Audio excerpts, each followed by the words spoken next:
ನಮಸ್ಕಾರ. KAS, IAS ಪರೀಕ್ಷೆಗಳಿಗೆ ತಯಾರಾಗೋರಿಗೆ ಇದು ಬಹಳ ಮುಖ್ಯವಾದ ವಿಷಯ.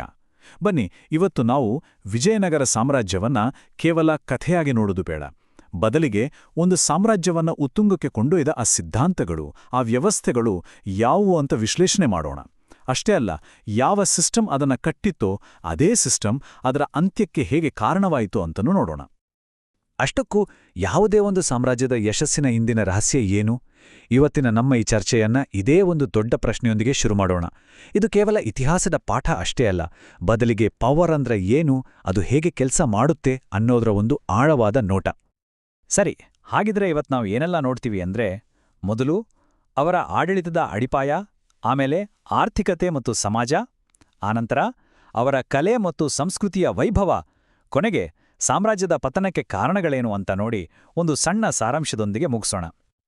ಮೊದಲನೇ ಭಾಗ, ಆಡಳಿತದ ಅಡಿಪಾಯ. ನೋಡಿ, ಯಾವುದೇ ಸಾಮ್ರಾಜ್ಯದ ಅಸಲಿ ಶಕ್ತಿ ಇರೋದೇ ಅದ ಅಡ್ಮಿನಿಸ್ಟ್ರೇಷನ್ನಲ್ಲಿ. ಹಾಗಿದ್ರೆ ವಿಜಯನಗರದ ಆಡಳಿತದ ಬೆನ್ನೆಲುಬು ಹೇಗಿತ್ತು? ಆ ನಾಯಂಕರ ಅಯ್ಯಗಾರ ಪದ್ಧತಿಗಳೆಲ್ಲ ಏನುಂಟ ಈಗ ನೋಡೋಣ ಬನ್ನಿ. ವಿಜಯನಗರದ ರಾಜರು ಯಾವಾಗ್ಲೂ ತಮ್ಮನ್ನ ಹಿಂದೂ ಧರ್ಮ ರಕ್ಷಕರು ಅಂತ ಕರೆಸ್ಕೊಳ್ತಿದ್ರು. ಈಗ ಇದು ಕೇವಲ ಒಂದು ಧಾರ್ಮಿಕ ಬಿರುದು ಅಂತ ಅನ್ಕೋಬೇಡಿ, ಇದೊಂದು ಪಕ್ಕಾ ಪೊಲಿಟಿಕಲ್ ಸ್ಟ್ರಾಟಜಿ. ತಮ್ಮ ಅಧಿಕಾರವನ್ನ ಗಟ್ಟಿ ಮಾಡ್ಕೊಳ್ಳೋಕೆ ಮತ್ತೆ ಅಕ್ಕಪಕ್ಕದ ಬೇರೆ ರಾಜ್ಯಗಳನ್ನ ಎದುರಿಸೋಕೆ ಅವ್ರ ಧರ್ಮವನ್ನ ಒಂದು ಪ್ರಬಲ ಅಸ್ತ್ರವಾಗಿ ಬಳಸ್ಕೊಂಡ್ರು. ಆದ್ರೆ ಅವರು ಕೇವಲ ಒಂದೇ ಧರ್ಮಕ್ಕೆ ಸೀಮಿತವಾಗಿರಲಿಲ್ಲ. ಇಲ್ಲೇ ಅವರ ಜಾಣ್ಮೆ ಇರೋದು. ಸಾಮ್ರಾಜ್ಯದಲ್ಲಿ ಶಾಂತಿ, ಸ್ಥಿರತೆ ಇರಬೇಕು ಅಂತ ಜೈನ ಧರ್ಮಕ್ಕೆ, ಅಷ್ಟೇ ಯಾಕೆ ಇಸ್ಲಾಂ ಧರ್ಮಕ್ಕೂ ಕೂಡ ಆಶ್ರಯ ಕೊಟ್ಟಿದ್ರು. ಇದು ಅವರ ರಾಜಕೀಯ ಪ್ರಬುದ್ಧತೆಯನ್ನ ಸ್ಪಷ್ಟವಾಗಿ ತೋರಿಸುತ್ತೆ.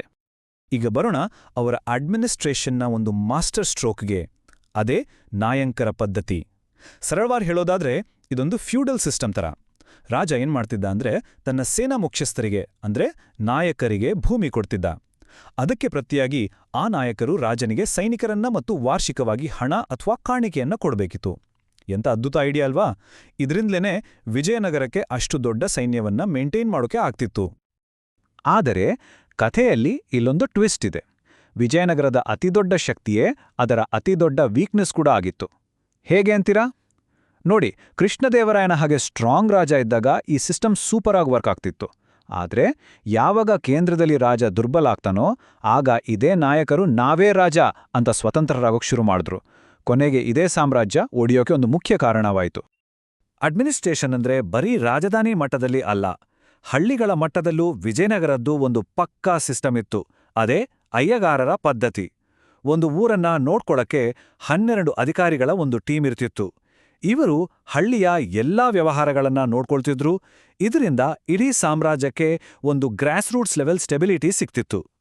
ಸರಿ, ಎರಡನೇ ಭಾಗಕ್ಕೆ ಹೋಗೋಣ, ಆರ್ಥಿಕತೆ ಮತ್ತು ಸಮಾಜ. ಇಷ್ಟು ದೊಡ್ಡ ಸೈನ್ಯ, ಇಷ್ಟು ದೊಡ್ಡ ಆಡಳಿತ ಅಂದಮೇಲೆ ದುಡ್ಡೆಲ್ಲಿಂದ ಬರ್ತಿತ್ತು? ಆ ಸಂಪತ್ತಿನ ಮೂಲ ಯಾವುದು? ಬನ್ನಿ, ವಿಜಯನಗರದ ಎಕಾನಮಿ ಎಂಜಿನ್ ಹೇಗೆ ಕೆಲಸ ಮಾಡ್ತಿತ್ತು ಅಂತ ನೋಡೋಣ. ವಿಜಯನಗರದ ಆರ್ಥಿಕತೆಗೆ 2 ಮುಖ್ಯ ಕಂಬಗಳಿದ್ವು ಅಂತ ಹೇಳ್ಬೋದು. ಒಂದು ಅವರ ಸುಧಾರಿತ ಕೃಷಿ. ತುಂಗಭದ್ರೆಯ ನೀರನ್ನ ಬಳಸ್ಕೊಂಡು ದೊಡ್ಡ ದೊಡ್ಡ ಡ್ಯಾಮ್, ಕೆನಾಲ್ಗಳನ್ನ ಕಟ್ಟಿ ವ್ಯವಸಾಯವನ್ನ ಉನ್ನತ ಮಟ್ಟಕ್ಕೆ ತೆಗೆದುಕೊಂಡು ಹೋಗಿದ್ರು. ಇನ್ನೊಂದು ವ್ಯಾಪಾರ. ಮುಖ್ಯವಾಗಿ ಪೋರ್ಚುಗೀಸರ ಜೊತೆಗಿನ ಟ್ರೇಡ್ ಅವರಿಗೆ ಸಿಕ್ಕಾಪಟ್ಟೆ ಲಾಭ ತಂದುಕೊಡ್ತಿತ್ತು. ಆ ವ್ಯಾಪಾರದಲ್ಲಿ ಒಂದು ತುಂಬಾನೇ ಇಂಟ್ರೆಸ್ಟಿಂಗ್ ವಿಷಯ ಅಂದ್ರೆ ಯುದ್ಧದ ಕುದುರೆಗಳ ಆಮದು. ಇದು ಬರೀ ಬಿಸ್ನೆಸ್ ಆಗಿರಲಿಲ್ಲ, ಇದೊಂದು ಮಿಲಿಟರಿ ಸ್ಟ್ರಾಟಜಿ. ಯಾಕೆಂದ್ರೆ ಒಳ್ಳೆ ಕುದುರೆಗಳಿದ್ರೆ ತಾನೇ ಸೈನ್ಯ ಸ್ಟ್ರಾಂಗ್ ಆಗೋದು. ನೋಡಿ, ಅವರ ಆರ್ಥಿಕತೆ ಮತ್ತು ಸೇನಾಶಕ್ತಿ ಹೇಗೆ ಒಂದಕ್ಕೊಂದು ಲಿಂಕ್ ಆಗಿತ್ತು ಅಂತ.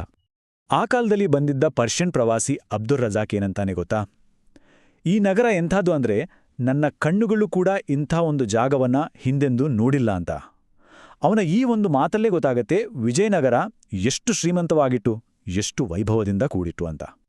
ಇಷ್ಟೆಲ್ಲಾ ಸಂಪತ್ತು, ವೈಭವದ ಜೊತೆಗೆ ಅವರ ಸಮಾಜ ಕೂಡ ಅಷ್ಟೇ ವಿಭಿನ್ನವಾಗಿತ್ತು. ಅದು ಒಂದು ಬಹುಧಾರ್ಮಿಕ ಸಮಾಜ.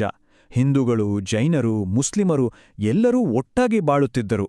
ನಾನು ಮೊದಲೇ ಹೇಳಿದ ಹಾಗೆ ಇದು ಬರೀ ಸಹಿಷ್ಣುತೆಯಲ್ಲ, ಸಾಮ್ರಾಜ್ಯವನ್ನ ಸ್ಥಿರವಾಗಿ ಇಡೋಕೆ ಬೇಕಾದ ಒಂದು ರಾಜಕೀಯ ನಡೆ ಕೂಡ ಆಗಿತ್ತು.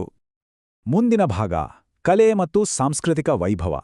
ಯುದ್ಧ, ವ್ಯಾಪಾರ, ಆಡಳಿತ ಇವೆಲ್ಲದರ ಆಚೆಗೆ ವಿಜಯನಗರವನ್ನ ಇವತ್ತಿಗೂ ನಾವು ನೆನಪಿಸ್ಕೊಳ್ಳೋದು ಅದರ ಅದ್ಭುತ ಕಲೆ ಮತ್ತು ಸಂಸ್ಕೃತಿಗಾಗಿ. ಬನ್ನಿ, ಆ ಜಗತ್ತಿನೊಳಗೆ ಒಂದು ಸುತ್ತಾಗ್ಬರೋಣ. ವಿಜಯನಗರದ ವಾಸ್ತುಶಿಲ್ಪ ಅಂದ್ರೇನೆ ಒಂದು ವಿಶಿಷ್ಟ ಶೈಲಿ. ದ್ರಾವಿಡ ಶೈಲಿಯ ಜೊತೆಗೆ ತಮ್ಮದೇ ಆದ ಹೊಸ ಅಂಶಗಳನ್ನು ಸೇರಿಸಿದ್ರು.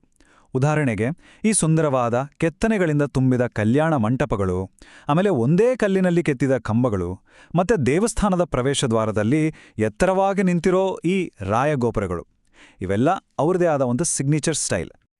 ವಾಸ್ತುಶಿಲ್ಪ ಅಷ್ಟೇ ಅಲ್ಲ, ಸಾಹಿತ್ಯದಲ್ಲೂ ಅದು ಸುವರ್ಣಯುಗ. ಸಂಸ್ಕೃತ, ಕನ್ನಡ, ತೆಲುಗು, ತಮಿಳು ಹೀಗೆ ಎಲ್ಲಾ ಭಾಷೆಗಳ ಸಾಹಿತ್ಯಕ್ಕೆ ರಾಜರು ಪ್ರೋತ್ಸಾಹ ಕೊಡ್ತಿದ್ರು. ಸ್ವತಃ ಕೃಷ್ಣದೇವರಾಯನೇ ಒಬ್ಬ ಕವಿ. ಅವನ ಆಸ್ಥಾನದಲ್ಲಿ ಅಷ್ಟದಿಗ್ಗಜರು ಅನ್ನೋ 8 ಜನ ಶ್ರೇಷ್ಠ ಕವಿಗಳಿದ್ರು. ಇಷ್ಟೇ ಅಲ್ಲ, ಪುರಂದರದಾಸರು, ಕನಕದಾಸರ ಕಾಲದ ಹರಿದಾಸ ಚಳವಳಿ ಕೂಡ ಇದೇ ಸಮಯದಲ್ಲಿ ಉತ್ತುಂಗಕ್ಕೆ ಏರಿತು. ಸಂಗೀತದ ಮೂಲಕ ಜ್ಞಾನವನ್ನ ಸಾಮಾನ್ಯ ಜನರಿಗೂ ತಲುಪಿಸಿದ್ದು ಇದರ ವಿಶೇಷ. ಸರಿ, ಎಲ್ಲವೂ ಚೆನ್ನಾಗೇ ಇತ್ತು. ಹಾಗಾದ್ರೆ ಇಷ್ಟೊಂದು ವೈಭವದಿಂದ ಮೆರೆದ, ಇಷ್ಟೊಂದು ಶಕ್ತಿಶಾಲಿಯಾಗಿದ್ದ ಸಾಮ್ರಾಜ್ಯ ಕೊನೆಗೆ ಪತನ ಆಗಿದ್ಯಾಕೆ? ಇದೊಂದು ಬಹಳ ಮುಖ್ಯವಾದ ಪ್ರಶ್ನೆ. ಪತನಕ್ಕೆ ಒಂದೇ ಕಾರಣ ಇಲ್ಲ, ಹಲವು ಕಾರಣಗಳು ಸೇರ್ಕೊಂಡವು. ಹೊರಗಡೆಯಿಂದ ನೋಡೋದಾದರೆ ರಾಮರಾಯನ ಆಕ್ರಮಣಕಾರಿ ನೀತಿಗಳಿಂದಾಗಿ ಡೆಕ್ಕನ್ ಸುಲ್ತಾನರೆಲ್ಲ ಒಂದಾದ್ರು.